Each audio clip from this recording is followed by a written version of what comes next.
کہ ابھی تو نہیں لیکن 100 سال بعد یہ لوگ جو ہیں یہ نیشن کے طور پہ ابھر سکتے ہیں 100 سال کے بعد. ابھی ہم 70ویں کی دہائی سے گزر رہے ہیں. تو دیکھیے لیڈر جو ہوتا ہے نا وہ ایک آپٹیمسٹک ہوتا ہے, آپٹیمزم ہونی چاہیے نا لیڈر میں. تو انہوں نے تو جو کہا صحیح کہا, لیکن اب 100 میں سے 70-72 سال تو گزر گئے ہیں. جیسے کہ میں نے کہا کہ وہ جو مادی ترقی ہوتی ہے نا, مادی مٹیریل, سڑکیں بن گئی, پل بن گئے, کارخانے بن گئے, یہ چلو ٹھیک ہے مادی ترقی, لیکن مادی ترقی کے ساتھ جو مورل اور اسپریچل اصل چیز تو وہ ہے. اب ایک گلاس ہے, glass is not important, glass کے اندر جو چیز ہے نا پانی یا چائے وہ دیٹ از امپورٹنٹ, گلاس تو کنٹینر ہے. تو یہ جو مادی ترقی یہ کنٹینر ہے, اس کے اندر کوئی spiritual values, moral values, religious values ہوں تو پھر تو ان کا کوئی فائدہ ہے.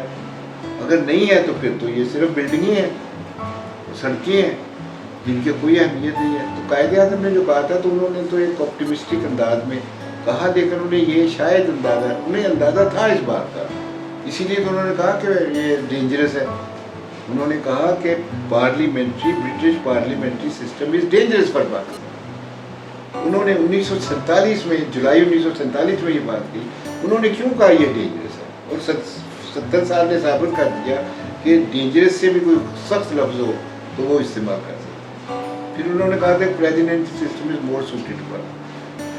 ان کی صحت نہیں تھی, ان کی زندگی نے وفا نہیں کی, اس لیے وہ یہ سسٹم, اگر وہ نہرو کی طرح انہیں 10-20 سال مل جاتے تو مجھے 100% یقین ہے کہ انہوں نے جو آئین بنانا تھا نا وہ پریزیڈنشل بنانا تھا, لیکن وہ نہیں بنا. ہم نے اپنے آئین میں بہت ساری چیزیں ڈال دی ہیں, جانبدار اسٹیٹ کو کر دیا. میں یہ بات نہیں کہنا چاہتا, لیکن بڑا حقیقت یہ ہے کہ ہمارے آئین میں اسٹیٹ کو امپارشل نہیں رکھا گیا. تو اس کا جھکاؤ ہے, وہ چاہے کسی مذہب کی طرف ہے, کسی ازم کی طرف ہے, نہیں ہونا چاہیے. اس جانبداری نے ہمیں خراب کیا. لوگ لکھتے ہیں, اردو والے کم لکھتے ہیں, انگریزی والے تو صاف لکھتے ہیں, there are seeds of disintegration in our constitution. I am quoting a very famous وہ ہے جرنلسٹ, وہ کہتا ہے the seeds of disintegration are there in our constitution.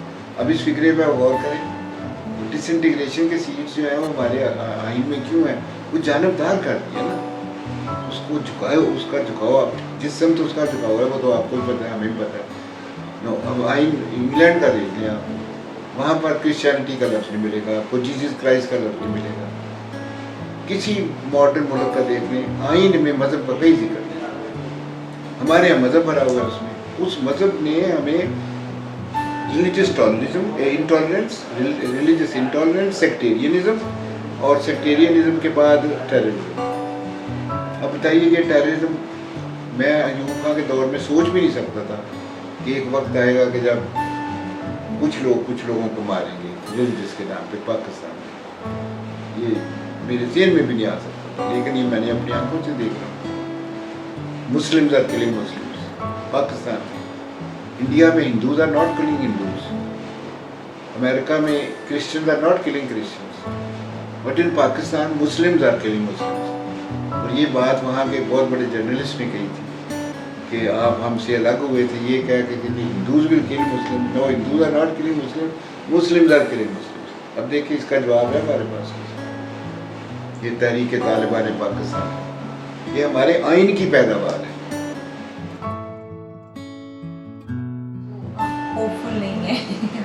نہیں, وہ فل یہ ہے کہ کچھ چیزیں ہوتی ہیں وہ ان کا راستہ نہیں روکا جا سکتا, شعور کا راستہ نہیں روکا جا سکتا. وہ شعور آہستہ آہستہ اب دیکھیں آپ جو شور مچتا ہے اور پھر وہ ایک چیز قوانین بھی بنتے ہیں, ابھی قانون بنا رہے ہیں, تو وہ ایک مطلب نہ چاہنے کے باوجود بھی نا, کیونکہ عوام ہے نا, 22 کروڑ عوام ہے, ان کی وہ پھر شور مچاتے ہیں. وہ جب وہ شور مچاتے ہیں تو پھر حکمرانوں کے بھی کان پہ تھوڑی سی جو نہیں ہوتی ہے, تو وہ تھوڑا بہت اس ڈائریکشن میں, کیونکہ انہوں نے ان عوام پہ کرنی ہے حکمرانی. تو عوام اگر ختم ہو جائیں گے تو حکمرانی وہ پتھروں پہ تو نہیں کریں گے. اس لیے تھوڑا بہت یہ لوگ کرتے رہتے ہیں, تھوڑے بہت قوانین بھی بنتے رہتے ہیں, کچھ اصلاحات بھی ہوتی رہتی ہیں, لیکن ان کی رفتار بہت سلو ہوتی ہے. اور اس کے پیچھے نیت جو ہوتی ہے وہ یہ نہیں ہوتی کہ عوام کی حالت بہتر ہو, وہ یہ ہوتی ہے کہ اتنا شور شرابہ نہ پڑ دے کہ ہماری حکومتیں ختم ہو جائیں. نیت یہ ہوتی ہے کہ to keep them satisfied to some extent. وہ جو ایک خواہش ہے کہ عوام وہ نہیں ہے جیسے مہاتیر محمد ترکی کے محبوب، وہ جینوئنلی عوام کو اوپر لانا چاہتے ہیں. یہ ہمارے حکمران جو ہیں، میں قائد اعظم کے بعد یا اپنے لیاقت علی خان تھے، یہ اچھے لوگ بھی آئے، لیکن وہ ایوب خان دیکھیے نا کہ وہ ملٹری ڈکٹیٹر تھا، بٹ اسٹل میں نے تو اس کے 10 سال دیکھے نا، میں تو کالج میں تھا. وہ آنیسٹلی اس نے قوم کو اوپر لانے کی کوشش کی. میں ڈکٹیٹرشپ کا حامی نہیں ہوں، میں قطر ایوب خان کا حامی نہیں ہوں، لیکن وہ آ گیا جیسے بھی آیا. اس نے یہ ڈیم کس نے بنایا؟ سارے ایوب خان نے بنایا. ایک ڈیم بھی انہوں نے نہیں بنایا، ایک ڈیم بڑا انہوں نہیں بنا سکے. کالا باغ ڈیم جس پہ پاکستان کا انحصار تھا مستقبل کا، کشمیر سے زیادہ امپورٹنٹ ہمارے لیے کالا باغ ڈیم انہوں نے نہیں بننے دی. تو آپ اندازہ لگائیں کہ نیت نہ ہو. نیت اب کالا باغ ڈیم کیوں نہیں بنا؟ انڈیا نہیں چاہتا تھا. انڈیا ہماری کسی چیز کو نہیں چاہتا کہ اس نے انڈیا نے آگے لگایا، ہمارے سیاستدانوں کو پیسے دیے، انہوں نے ایک تعصب پھیلایا صوبائی اور شور مچایا، اور کہ جی وہ نہیں بن رہا. اب جہاں پر یہ ڈیم بنا رہے ہیں وہ فالٹ لائن پہ واقع ہے، وہ اس کی اتنی اہمیت نہیں ہے جو کالا باغ ڈیم والی ہے. وہ کسی وقت بھی وہ آزاد کشمیر والا زلزلہ آ کے وہ ڈیم تباہ ہو سکتا ہے. وہ فالٹ لائن پہ ہے یہ جو اب جس ڈیم پہ وہ پیسے لگا رہے ہیں. تو یہ تو بڑی سیڈ ہسٹری ہے. پولیٹیشنس نے ہمیں صرف اتنا رکھا کہ جیسے کسی نے کوئی کتا رکھا ہوتا ہے نا کہ اس کو روٹی دے دیتا ہے تاکہ یہ ہماری چوکی داری کرے، اور اگر وہ بیمار ہو تو اسے تھوڑی سی دوائی دے دی، سردی ہے تو اسے کسی جگہ یہ اس طرح رکھا ہوا ہے. اور یہ اس وقت تک نہیں بدلے گا جب تک آپ حکمرانی کا حق عوام کو نہیں دیں گے. اس وقت حق حکمرانی جو ہے وہ امیروں کے پاس ہے، پیسے والوں کے پاس ہے. دوسرا چاہے کتنا ہی ایرسٹوٹل ہو جائے، اگر وہ غریب ہے تو we has nothing to do, he is a non entity. میں تو یہاں تک کہتا ہوں کہ اگر قائد اعظم آ جائے نا زندہ ہو کے اور غریب ہوں وہ، تو وہ الیکشن وہ سیٹ نہیں، گورنمنٹ کی سیٹ نہیں جیت سکیں گے. وہ گورنمنٹ کی سیٹ نواز شریف بھی جیتے گا، قائد اعظم بھی لوز، کیونکہ پیسہ ہے نا. جادو بھی چلی ہے، منی میکس دا میئر کو، منی میکس دا میئر کو. تو غریب آدمی کو تو پیسہ ہی نہیں ہے. جسٹس کارنیلیس غریب آدمی تھا، ایم آر کیانی غریب آدمی تھا، اور بڑے بڑے نام ہیں، میں کس کس کا نام لوں. وہ ان کا گھر کا اخراجات جو تھے نا وہ بس مشکل چلتے تھے. محمود الرحمان صاحب جو تھے، ان کا بیٹا میرا اسٹوڈنٹ تھا، وہ کہتا تھا کہ باپ سے پیسے لینے کے لیے مجھے لڑنا پڑتا ہے. بعض دفعہ کہتے ہیں اب ابو سے لڑائی ہوگی، میں نے کہا اتنے پیسے دو. جسٹس محمود الرحمان اپنے بچوں کو یعنی اتنے پیسے نہیں دے سکتا تھا جتنے وہ مانگتے تھے، 100-200 روپے. ہمارے حکمران جو ہیں وہ تو میں نے پچھلے دنوں اپنے کالم میں لکھا تھا کہ اگر ان کا بس چلے تو یہ بیڈ روم سے واش روم تک ہیلی کاپٹر میں جائیں. یہ حکمرانی کا نشہ ہے اور یہ حکمرانی کا ہے. وہ شہزادے تو ایسے بدنام ہے بیچارے، یہ شہزادوں کے بھی شہزادے ہیں. عوام تو کیڑے مکوڑے، پاکستانی عوام کیڑے مکوڑے. کتنے ہی آپ لائق ہوں، سمجھدار ہوں، نیک نیت ہوں، کتنی بھی خوبیاں ہوں آپ میں، وہ سب نل اینڈ وائڈ بیکار ہیں if you don't have money. اور ایک شریف آدمی کے پاس پیسہ آتا ہی کہاں ہے. اب مجھے نہیں پتا کہ یہ لوگ، اب ایدی صاحب ان کے پاس کروڑوں روپے تھے لیکن وہ اپنی ذات پہ 10 روپے بھی نہیں خرچ کرتے تھے. وہ جوتی پہنتے تھے، وہ چپل، وہ جو کینچی، 2 سوٹ تھے ان کے پاس، صرف 2 ملیشیا کے، ایک دھویا ایک پہن لیا، لیکن ان کے پاس وہ اشارے پہ کروڑوں روپے جمع ہو جاتے تھے. ایسے انسان ہوتے ہیں، انہیں کہا جاتا ہے انسان، کہ جو اپنی ذات پہ، اور پھر انہوں نے کتنی لاشیں جو متعفن ہوتی تھی، بدبو ہوتی تھی، اپنے ہاتھ سے انہیں نہلا کے کفن پہناتے ہیں. یہ لوگ ہیں. اور یہ ہمارے لوگ حکمران ہیں، یہ تو چاہتے ہیں کہ ہمارے محلات کے قریب کوئی غریب کی آبادی نہ ہو. یہ دیکھ لیں ایچ بلاک میں ارد گرد کے سارے جو پلاٹ ہیں وہ گراؤنڈوں میں منتقل کر دیے کہ اگر انہیں گراؤنڈیں نہ بنائی، دیکھ لیں آپ باہر نکل کے کہ اگر یہ گراؤنڈس نہ بنیں گے تو یہاں لوگوں کے گھر بن جائیں. کسی کو فٹ بال، کسی کو کرکٹ گراؤنڈ بنا دیا. وہ 15 سال بعد پتہ چلا کہ وہ کرکٹ ویمن کرکٹ گراؤنڈ نہیں ہے، وہ صرف ایک دیوار کر کے تو باہر لکھا ہوتا ویمن کرکٹ کلب. وہ جب توڑی گئی تو اندر اتنا لمبا گھاس نہیں تھی.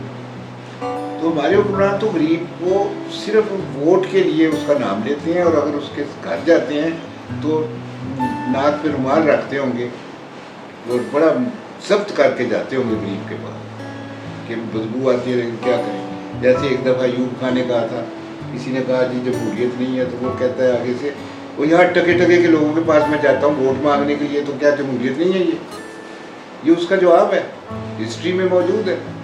وہ جب اس نے بیسک ڈیموکریٹس بنائے تھے 40,000 ادھر اور 40,000 ادھر، تو کسی اخبار میں اس نے جمہوریت کا ذکر کیا، کہتا ہے ٹکے ٹکے کے لوگ کے پاس میں ووٹ مانگنے جاتا ہوں. تو حکمرانوں کے نزدیک ہم ٹکے ٹکے کے لوگ ہیں، ہمارے صرف یوٹیلیٹی یہ ہے، کتوں کی طرح، کہ کتے کی یوٹیلیٹی یہ ہے کہ وہ رات کو جاگتا ہے بھونکتا ہے، بس. ہماری یوٹیلیٹی یہ ہے کہ ہمارے پاس ایک ووٹ ہے، وہ ہم ان کو دے دیتے ہیں. تو اس کا مطلب کہ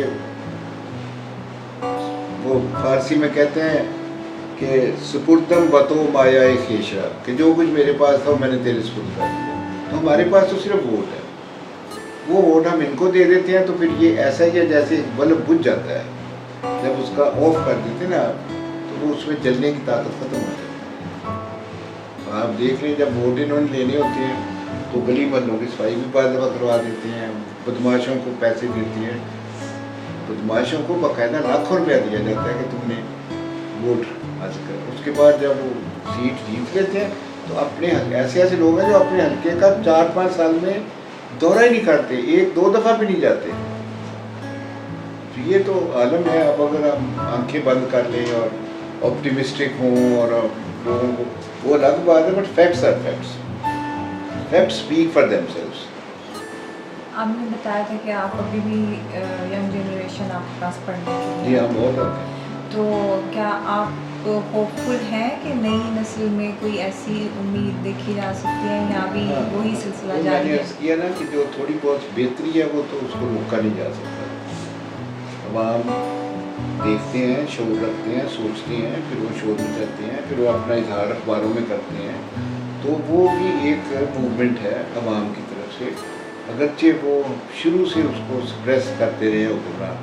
لیکن یہ جو ہے نا ایک یعنی تھیسس اور اینٹی تھیسس، یہ 2 قوتیں یہ ہمیشہ ہی رہی ہیں، ظلم و ستم کے دور میں بھی رہی ہیں. تو وہ بھی ہیں، عوام ہیں، 22 کروڑ ہیں، ان میں پڑھے لکھے لوگ ہیں، سمجھ. تو وہ اپنی کوشش تو کرتے رہتے ہیں. تو انشاءاللہ اگر کوئی ہوپ ہے تو یہ ہے کہ گریجولی